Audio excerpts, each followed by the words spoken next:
Every day I patched wounds no one else could see.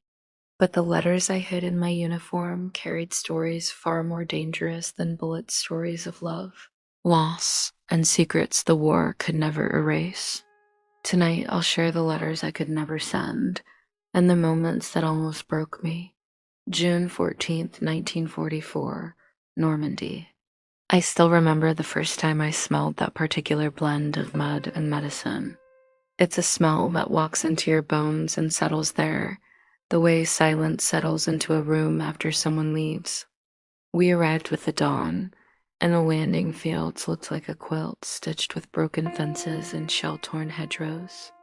The ambulance wheezed, and the driver swore under his breath as he found a spot that wasn't a crater. I stepped down with my kit and my nerves buzzing the way they do before one of those long, slow storms. My name is Margaret Maggie Collins. I'm 26 and I'm a nurse with the 2nd General Unit. Before the war, I took night classes, baked pies on Saturdays, and wrote letters in a tidy, careful hand. Now my handwriting comes out in hurried slashes and soft loops at 3 in the morning. The candle on my bunk dimmed because someone hasn't yet learned how to sleep without checking the horizon. That first morning, I found my place among the stretchers and the whispering machines.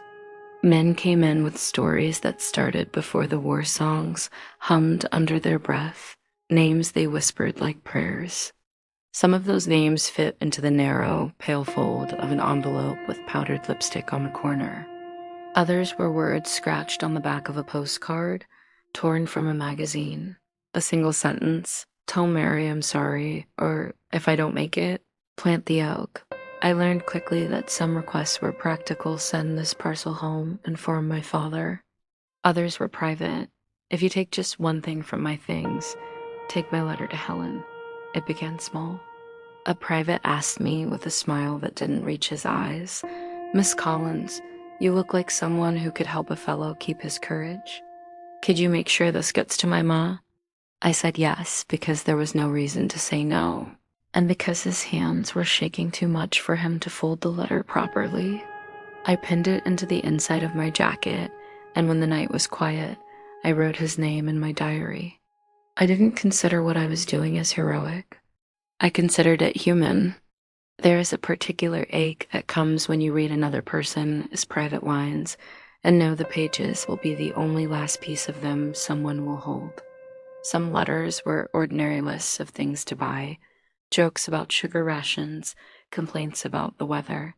Some were raw, but even the raw ones held something like kindness. A man who had been in the mud for months could still find words that made his sister laugh. That, I learned early on, was a kind of defiance. We had routines.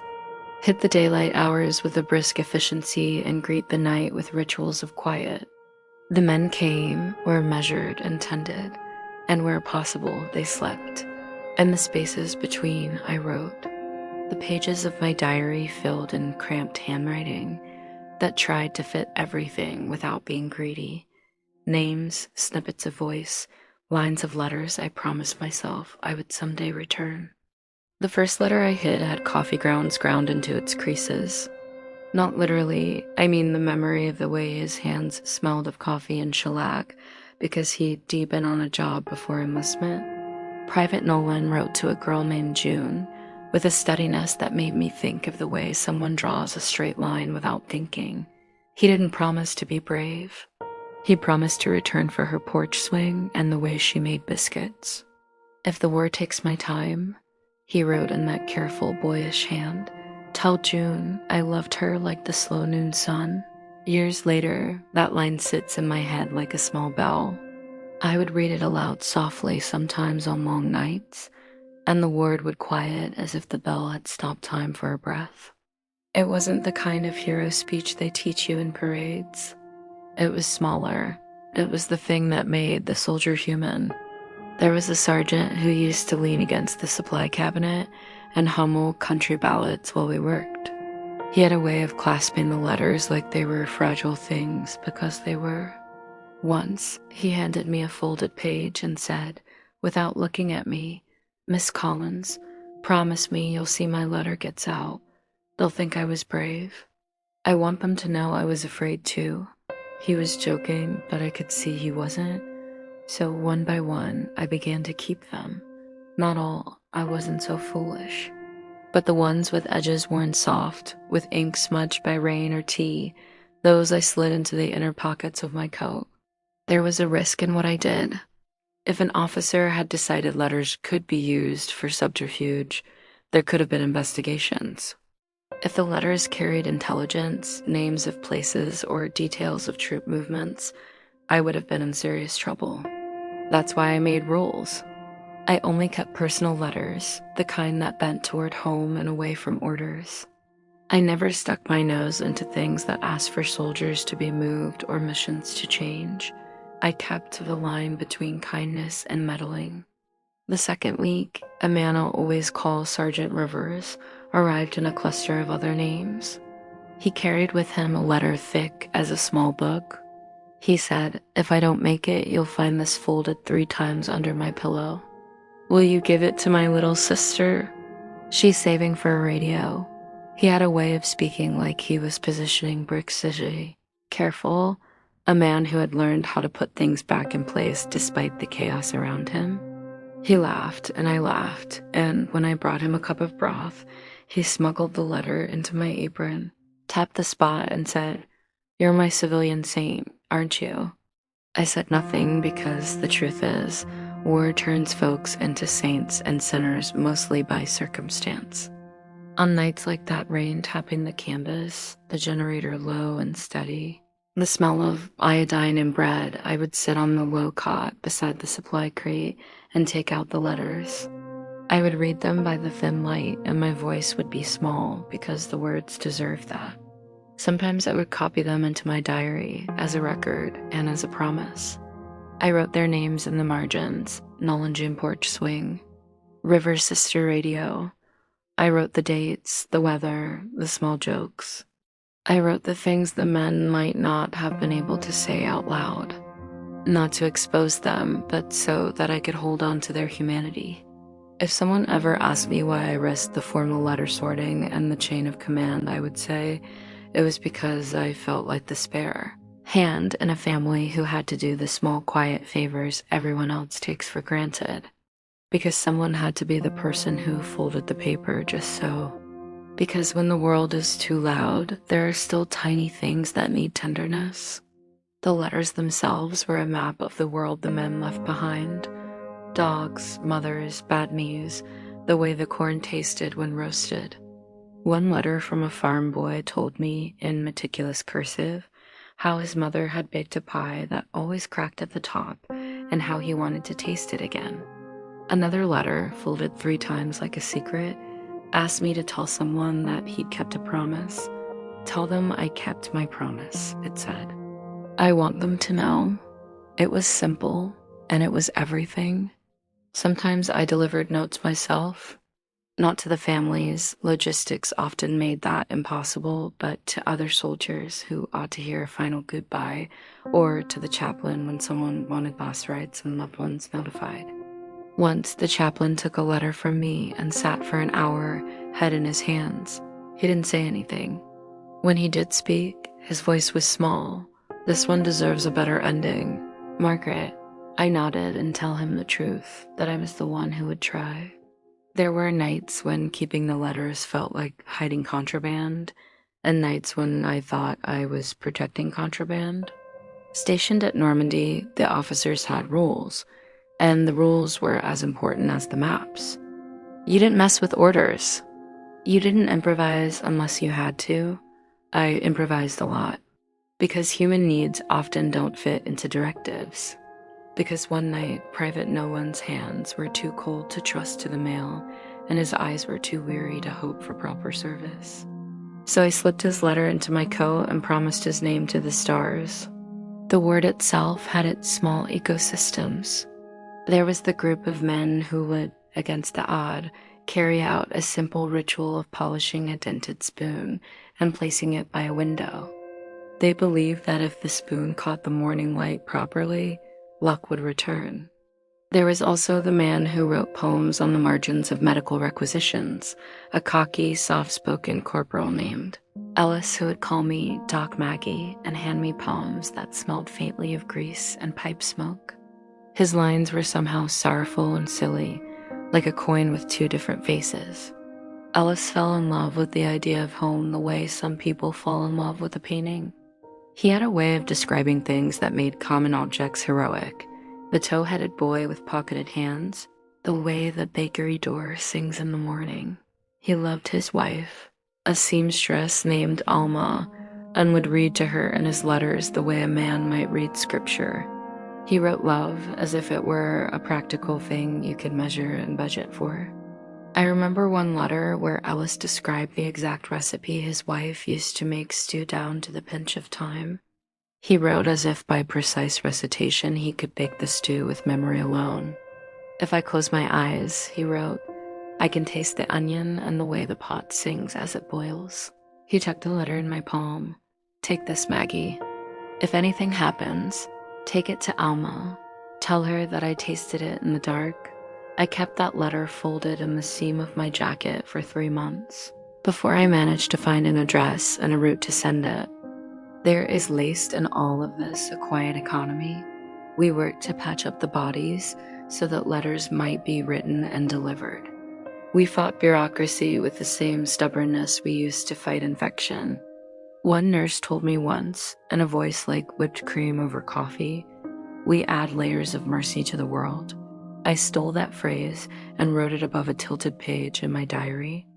I liked the idea of mercy as a fabric, something you wear and something you mend. Of course, not all letters were hopeful. Some were confessions. One afternoon, I found a small folded page tucked under a loose button. The soldier's name was Hartman, and on the page he had written a list of apologies to his family, apologies for things that had nothing to do with the war. They were private, pricked with shame and genuine sincerity. Tell Ma I was a fool, he had written. Tell Pa I tried. He was a big man with a grin that could make you believe anything. He walked the ward like he owed everyone a laugh. Yet on that paper, in that cramped script, he looked fragile. I thought about how fragile mankind is, how brave it is to say sorry. Sometimes the letters I kept revealed not only love, but tenderness across lines you'd think impossible. There was a short note from a soldier who had been billeted in a small French town. He wrote about an old woman who dried herbs and gave him fresh bread when she thought no one was looking. He wrote, she asked me if I'd had children. I told her I hadn't. She asked me if I missed my mother. I said I did. She wrapped my hand with a towel and said, then hold on to that. He signed it for Madame. Little movements of kindness like that seemed more revolutionary than any ordinance. If I had to pick one thing that kept me moving through that summer, it was the way the world whispered its ordinary parts, even while it cracked open. The sun rose. Men wrote letters. Someone traded a chocolate bar for a pair of socks. The human little things stubbornly kept going like a rumor. It felt like standing on a cliff, watching a town still boil coffee. That continuity made courage possible. But the war, as it does, insisted on reminders that life here was fragile. There were orders that shuffled men away, abrupt departures that made the ward feel like an empty chair. There were curt officers who thought sentiment a liability. One such officer, Captain Lang, had a way of looking at me with the suspicion of someone who hates inefficiency. He once asked plainly, Collins, why are there so many letters stuck in your locker? I inhaled, counting the seconds for an answer. These are notes I'm delivering, sir, I said, because time moves in a different way when you're asked to account for human compassion. His face was hard. We have a mail protocol. You can't be handing out letters like contraband. No, sir, I follow protocol. Sometimes the men ask me. My voice sounded small in the tent. I could feel the eyes on me, some curious, some relieved, some tired of the rules. He considered the letter in my hand like one might consider a minor offense. I'll make sure the mail runs properly, he said at last. Dear Judy Collins, that was all. The reprimand was small, but the memory of his eyes stayed with me. They were the eyes that could turn kindness into a suspicious thing. And because I love these men, I learned to be more clever. I glided the letters into pockets, into boots scheduled for transport, into the hand of a driver whose girlfriend worked in mail services back home. I became an expert in small deceptions that had no malice to them, only a stubborn loyalty. One night in late July, our routine was broken. The sirens wailed faintly, not the sharp bites we'd learned to recognize, but a long, aching bar that made the canvas tremble. We had been told to prepare for movement. There was talk of advancing lines and shifted positions. It all sounded too grand for the space the men crumpled into for sleep. "We may have to pull out," someone said. I could feel the letters burning under my ribs like a secret I couldn't afford to lose. We packed what we could. Litters were strapped into trucks. The medic who had been with us since training joked about how they'll be on a short vacation if only they send us to Paris. We laughed because there's a kind of sanity in laughter, but my mind was elsewhere, the letters, my makeshift archive. What would happen to them if the truck took a wrong turn, or if the sacks were lost in some muddled unloading? For a brief, irrational second, I imagined the letters fluttering over a field like broken butterflies. That afternoon, as we were shoving a trunk of supplies onto a lorry, I made a choice that would define the summer. I wrapped the trunk's lid with a tarpaulin, and beneath it, in a space no one thought to check, I placed the small shoebox that held the most precious letters, Nolan's Rivers. Alice's stew recipe, Hartman's apologies, a scrap of music someone had written. I tucked the box inside my coat like a mother tucking a child into a blanket. I closed my hands around the letters and told myself I would rather face any questioning than let these words be lost. The convoy rolled out under a sky that looked like a postcard blue and severe, the hedgerows a blur to the left. We moved past farms where women waved at us with starch-straightened scarves. Children ran with sticks that were soldiers' shadows and miniature. In those warm, dusty moments, it was easy to pretend normalcy existed, to think that if you stared long enough at a field of wheat, you could see nothing but wheat. We did not move far before the convoy was ordered to halt. Radios crackled with nonsense and then with urgent voices. We parked near a small village where the bakery had left loaves cooling on window ledges, and for a while everyone celebrated small mercies. The men who carried stretchers went to smoke and trade stamps. Someone produced a deck of cards, and the air filled with coarse laughter. It was the kind of crack that holds when pressured. I sat on a crate and pulled out my diary, numbering the days in a borderless calendar of keepsake moments. It was late that evening when the first distant thuds began, like drums marking time for some unseen army. They were far enough away to be a story in the next field, but near enough to pull at the edges of sleep. Then came the orders, reposition, move to a more defensible place. Our trucks were to carry us through the night. The men moved with practiced motion, the kind that only repetition and fear can teach. We were halfway packed when a blast distant but clear shocked the air into sharpness. Dust rose from a low ridge in the distance. For a moment, everything suspended like a held breath. Then the officer shouted for everyone to get moving. I hurried to the crate where the letters were, and because luck is a fickle and unreliable companion, I found the tarpaulin unfastened and the trunk lid slightly ajar. My fingers fumbled. The shoebox, the letters, the small paper treasures. I shoved them into my coat and zipped it with a teeth clench you only use for things you cannot bear to lose. "Move!" Someone yelled. I snapped the diary into my bag and climbed onto the truck, the cold metal biting the back of my knees. We rumbled away under a sky beginning to bruise. The night road was a thin ribbon of shadow. Truck lights threw weedy halos along hedgerows and into the windows of a sleeping town. Somewhere a dog barked and then stopped. I tried to keep my hands steady, feeling the letters press into my ribs as if they were a chorus of hearts. I pictured Nolan's hand, the way he folded his letter in a careful, ritualistic way. I pictured Private Rivers with his radio money and Ellis with his stew instructions. I pictured Hartman saying, "Tell Ma I was a fool. I wanted to deliver them all." We were ordered to halt at a barn half a mile from a main road. The convoy's engines idled like a tired animal. Men dismounted in small bunches and took turns to sleep in the barn or in the trucks. I sat on a bale and opened my coat because the perspiration of fear needed to be eased by air. The letters slipped out like someone letting go of ropes. It was then that I saw the silhouette of a figure moving through the moonlight thin. A soldier's gait, not ours. Someone else saw him and whispered sharply. I slid the letters back into my coat and thought of the rules. There was a protocol, but we were humans. The figure walked with a purposeful gait that unsettled. He came closer, and in the moonlight, I saw the oddness. His uniform was not identical to ours, and his pocket bulged with a small brown envelope. My heart hit something hard fear, or maybe the sudden recognition of responsibility. We watched from his shadow like rats tasting the air.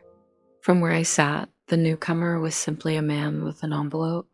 He moved closer to our truck, and, in the way that men sometimes do in war, he spoke without acknowledging us directly, asking if the barn had any leftover blankets. No one answered. I had the clear image of 2 hands holding letters in his pocket and in mine. The officer on duty, Lieutenant Hargrove, stepped up with the decisive stride of someone who had been made officer for the rough reasons the Army breeds leaders.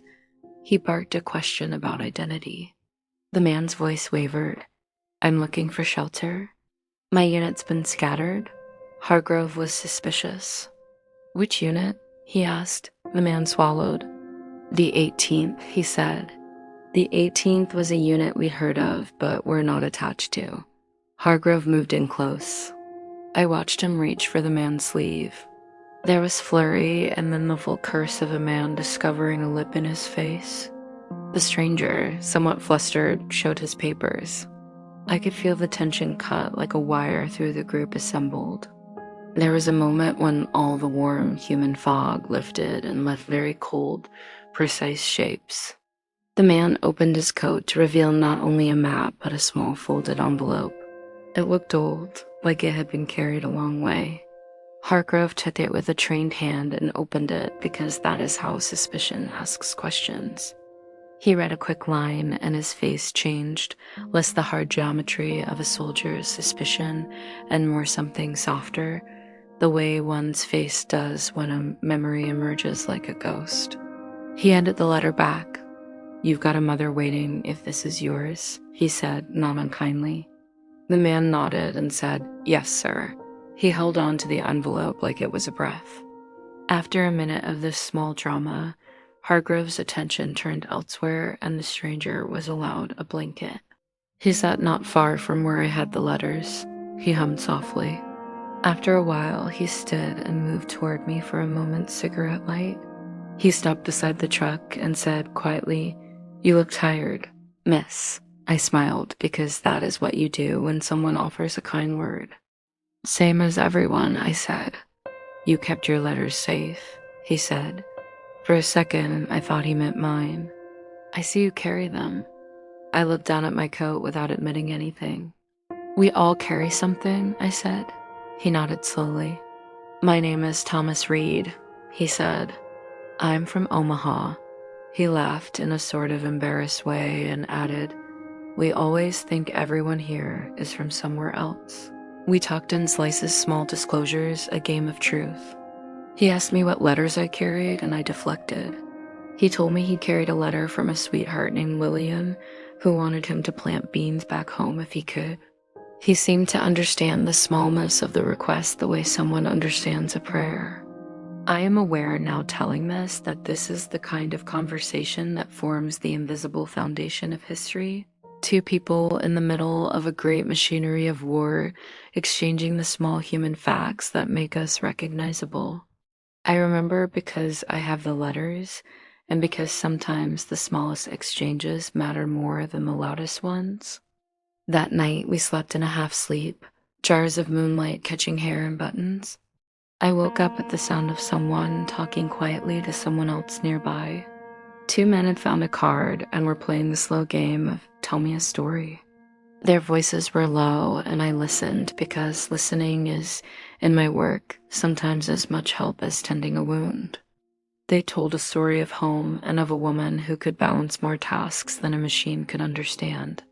The tale made me think of the letters again, how they are parcels of life folded into paper. Morning arrived with a slow light and a long range of tasks. We had to pack up again, and the convoy pulled out toward the next staging ground. The shoebox of letters remained zipped into the seam of my coat, a small secretive package. When we reached the next field hospital, we set up quickly. The men hurt in transit were stretchered in, and the work began again. There were fresh faces and new stories waiting, and the letters began to multiply like a private library that only a few of us had access to. But the war brings moments like storm fronts, sudden, shaping, impossible to ignore. 2 weeks later, our unit was given new orders to move toward a sector where the fighting had sharpened into a front line. We were told to be ready to receive the wounded from an upcoming engagement. There would be men in need, and we would have to be fast. The day they brought in the wounded from that engagement, I was at the triage table. It was one of those tidal flows where you realize, with a certain dull clarity, that your life will be measured in smaller things. Men were stripped down for assessment with the methodical calm of people who know their purpose. There was shouting, the shaking of heads, and the steady voice of the commanding surgeon. I worked beside him, passing instruments the way the body hands off responsibility to itself, balm in a fight. I felt the letters press up my side like an ache. During a lull, a boy no more than 19, face too smooth for his life, handed me a small folded note and said simply, "For my mother, please." I took it without ceremony and found, as my fingers closed, another note that I had not previously noticed. It was the type of paper you only find in times when someone is trying to be discreet, a private thing tucked into an outer pocket. The note read, "If I die, tell my mother I tried to do right." The handwriting was hurried, not at all the careful script of the boys I had seen before. It trembled with a kind of urgency that was terrifying in its clarity. Later, that same boy came back to the ward with a smile that didn't belong to the teeth of a wounded man. He tapped my shoulder and said, "You got that letter from Ma?" I nodded and slid it into the inner pocket as usual. Later that night, when the ward was quiet and the lights were low, I read the letter again. He had written about his sister and a dog named Buster and how he wanted to teach them how to fish when the war was over. He had tucked his whole life into 2 pages. I often wonder what it does to a person, this folding of life into paper. Perhaps it is a way to compress the heart into something transportable. As summer slid into a heavy heat, I kept writing. Sometimes, on the rare afternoon where the shift let me sit, I would thread a small ribbon through a letter and whisper the name of the recipient. I imagined a woman opening the envelope and smelling the faint trace of tobacco or the damp hay from a field. I imagined her reading and maybe letting one small laugh slip out before the letter convulsed into tears. That image is the one that made the risk worth it. We had small triumphs. A letter would arrive and the cheering would be modest but real. Men would crowd around someone who had received mail and read the lines aloud as if they were sharing a secret. Once, an elderly woman's handwriting reached us through the mail channels and the ward sang. Someone played a cracked harmonica. That evening, Ellis read his poem out loud while the men applauded like a group of clumsy birds. The ward felt like a stage where the actors were trying to be themselves for fear that the performance might vanish. Then, as summer turned, the sky shifted. The front advanced, and the kinds of wounds we'd patch up changed. We brought in more men with long faces, hollow with the distance they'd traveled.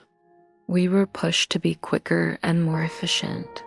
The letters, though, accumulated in my coat like a private archive that I tended in stolen minutes.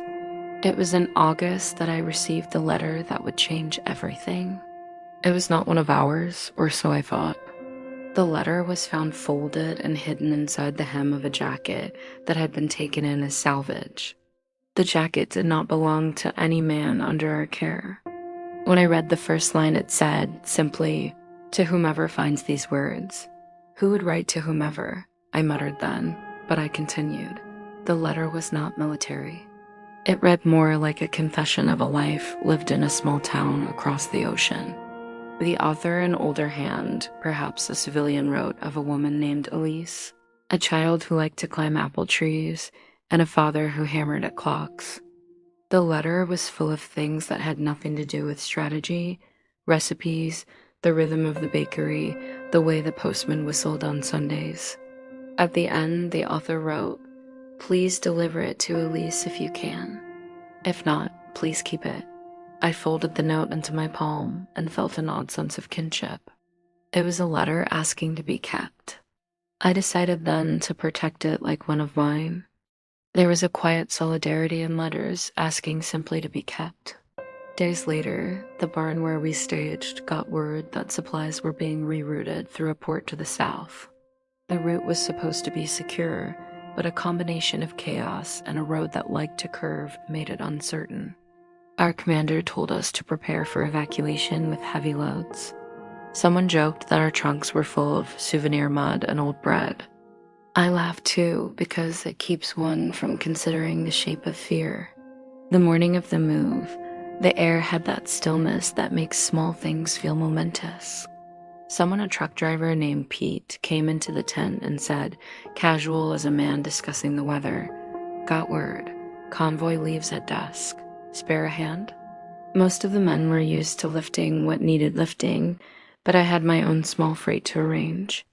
That afternoon, I took a breath and placed the shoebox of letters into a crate with the fragile insignia of a nurse, a small red cross ID sewn into its interior. I wrapped it with canvas and set the crate under a stack of medical supply boxes, thinking that no sensible person would rifle through bandages for love letters. I told myself I was being silly, yet I wrapped the box again just to be safe. Late that day, the order came. We were to move to a new bivouac several miles away. The convoy crawled out like a slow animal.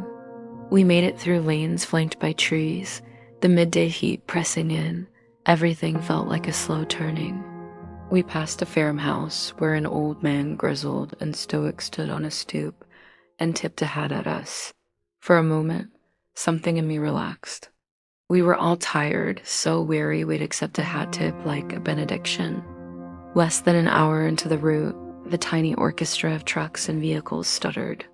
A hidden bank of men had assembled at the roadside, as if the locals could not help but huddle. There were murmurs and a shout. The lead jeep spun and came to a stop with a shout that turned to a command. The convoy halted. Then we heard the engines on other vehicles stuttering as bullets crackling, not continuous fire erupted across the road. Men ducked and the world turned to a brittle hush. I felt the letters in my bag like a heart that wanted to leap out and run. This was the moment where people are made of the quiet choices they take. I clutched a sack of bandages and moved with the rest toward the causeways. There were men shouting, men who had seen too much. We started to unload. The scramble was like a broken theater of jerky motions, officers barking, men diving, someone crying out. There was chaos, but it was the kind that clarifies what you are. Someone shouted, "We need to get the wounded off the road." I moved like a thing with training, all rehearsed motions falling into place. When you are trained, panic becomes choreography. I knelt beside a man who had been a teacher, I later learned, and passed a compress with a steady hand. For a few minutes, all that mattered was the bandage and the shallow breath. And then I noticed the crate that held the shoebox. It sat gangly among other supply boxes, one edge dented. We had to move the crate to a safer zone or risk leaving it behind.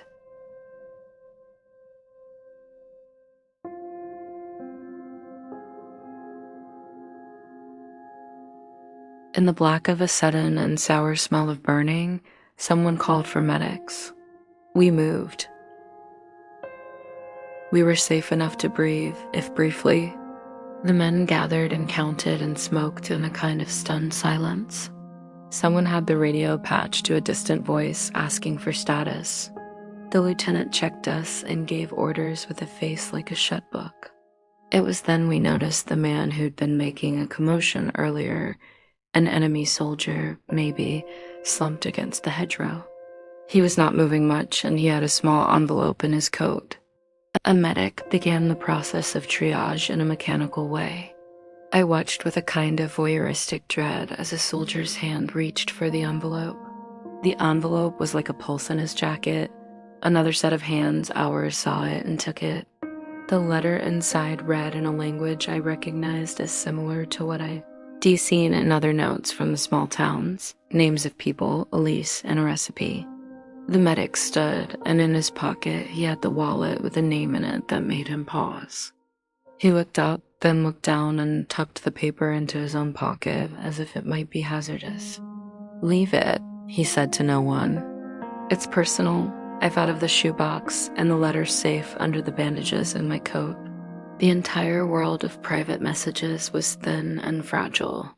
That evening, when the convoy finally reached its new stop, I sat beneath a tarpaulin and pushed my fingers into the seam of my coat. The shoebox was still there. The letters still were. I breathed like someone who had been given the thing that steadies a run. After that day, we had fewer illusions about the solidity of safety. We learned to press tighter against the wooden walls of our little sanctuaries, and yet life continued. We treated, we mended, we read. The letters kept coming, and sometimes they found their way through channels. Other times they remained in my small archive like secret seeds. It was October when we received word that an expectant mother in England had written to the unit to ask if they had heard from her husband. She thought, perhaps foolishly, that in a hospital of strangers there might be someone with news. The post office had handled so many messages by then that to hear one written in a voice thick with hope felt like a miracle. I volunteered because volunteering then, as now, was often a way of insisting you could make the world smaller to try to find any trace. I started with a list. I set out the letters and names and began the work of matching faces to addresses. We had no dependable rail to send them all back, but we had the chaplain who would travel and an accounts clerk with a soft heart. I took one letter at a time and sat down and called names like a mother calling her children home from the fields. Somewhere in the routine of reading and matching, I found a stray line. A soldier had once written of a woman who baked pies on Thursdays. The small things are sometimes the things that connect. One afternoon, with the teeth of a frost in the air, I wrote to that expectant mother. I used the chaplain's stationery because it carried a fit of official dignity. I wrote as fully as possible about the man she'd asked for, and the last letter he'd written. I sent it and waited with a patient that felt like hurt in my throat. Weeks passed in a way that alternated between immediacy and the slow slide of calendar pages.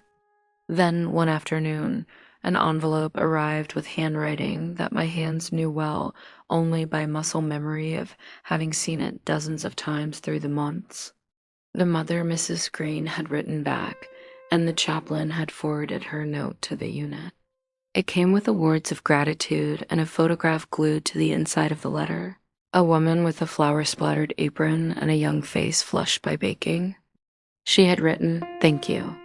He came home for a day before making the last journey, and he spoke of you.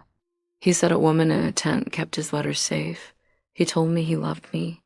I will tend the child he leaves." She had written it simply, with the kind of dignity that seems to come from households that have learned to hold what they receive with care. I read that letter 3 times in a row. I felt a strange swelling in my chest that was equal parts triumph and grief, but mostly there was a bright warmth. For all the fear and all the noise, the letters had gotten through in some measure. They had done what they were meant to do, make connection possible across a distance that felt impossible. On a late autumn evening, as the leaves browned and the first hint of November swept the hedgerows, I sat and opened my diary to the margin where I recorded the letters. When the lamp flickered, I read a line I had written months before, like a promise kept. We will carry their voices until someone listens. I still believe that. The climax of that gentle, relentless story came in the quiet of an autumn night when we received an envelope that people would talk about for years. It was addressed simply, for the one who carried it. No name, no rank. It was thick. I slit the edge and began to read aloud to the night shift, because sometimes words like these deserve a witness. Dear friend, it read, you will probably never see us, the ones who sat in your tent, but we owe you. You kept our words when we could not. You held our prayers and our silly notes. You made sure they reached their mothers. We wish to say, with the smallest voice we have, thank you. There was the list of names men who had been in my care, who had survived and returned home. They wrote about gardens planted, a bet won on a pie, a child named after a favorite cousin. Each entry was a line of simple human detail, like stitching in a quilt. At the end of the letter, in a cramped, ecstatic hand, someone had written, whoever you are, meet us in Paris at the park by the fountain on November 11th. Bring your diary. I read that date and I felt my chest squeeze with the kind of sudden hope that feels almost indecent after so much sorrow. The park, the fountain. The idea of faces I had not yet seen leaning in like old friends, it almost made me weep on duty. I read the names aloud. Ellis's name was there and his poem line underlined. River's sister was mentioned. Nolan's porch swing had its own exclamation point. But of course, plans in wartime are like paper boats, briefly beautiful, but often they fold and sink. The day of November 11th was a bright, bitter day. I had asked for permission to go, and the lieutenant had given me a curt nod, probably because he thought a nurse needed a break or because he was the type who would never deny a harmless pleasure. I sewed a small ribbon into the diary's cover and wrapped the letters into a bundle. The world felt oddly soft. When I reached the park, I found men I recognized and others I did not. We stood among a crowd that looked like a town in a way that made me feel as if we had been transported into a theater set. The fountain tinkled in the crisp air and children ran with small flags. There were faces with hats, faces with bangs clipped in strict lines, faces that glowed with a simple domestic peace. I waited by the fountain, heart in my throat. People came and went. And then, like a tide, the men whose letters I kept appeared. They were dusted with the ordinary life and with the stories of survival. Private Nolan had a little limp, but a grin that shone like something dented, and when he saw me, he crossed the park with the clumsy gait of someone determined to return to the person who had held his secret. He took my hands like a man pulling a shell from the seashore and said, in a voice thick with years and with joy, you kept it. Behind him was Ellis, who had a friend on his arm, and Rivers, who cried when he shook my hand and said, you saved my letter. She cried, when she read what I said. She said she could smell the river in the words. They told stories short, vivid of how the letters had arrived and been read aloud at kitchen tables. The men joked, and a woman who had come to celebrate with her husband touched my arm and said, you owe us nothing. You gave what we needed. That evening, we went to a small cafe, and they insisted on buying me a cup of coffee. I drank and listened. Men who had been young and clean were now steady and warm. They lifted my hands and kissed them like old ritual. The letters had done what paper does when it is treated lovingly. It preserves something human in a place where the human is often swallowed. After that night, my duty took me away to new postings. The unit moved, as units do. Men moved away to farms and to jobs, some to marry, and some to face small hardships at home. The shoebox of letters traveled with me for months until finally one clear day in the spring when I turned a small corner and slipped it with a quiet ceremony into a box of final dispatches to be returned to families when the army allowed. Years later, after the war had been reduced from an event to a memory that people retold with the same hushed gravity as a ghost story, I opened the diary. The ink had browned, my handwriting bent like a creek. I read the line, "We will carry their voices until someone listens." I smiled and realized I had kept my promise. I married after the war to a man with kind hands who loved my tendency to fold things square.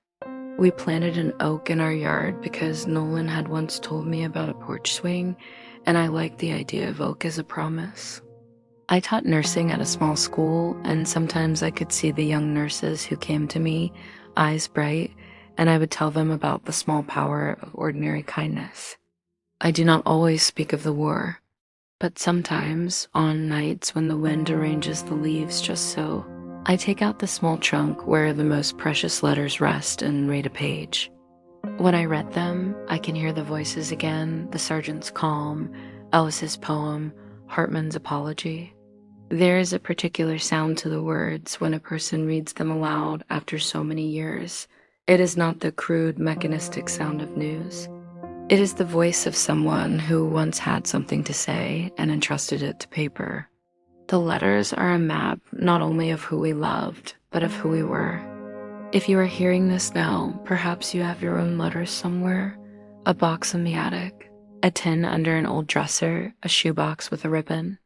Maybe they are not from a war, but from some other pocket of life that relies on letters' farewells, birthdays, notes passed across a classroom.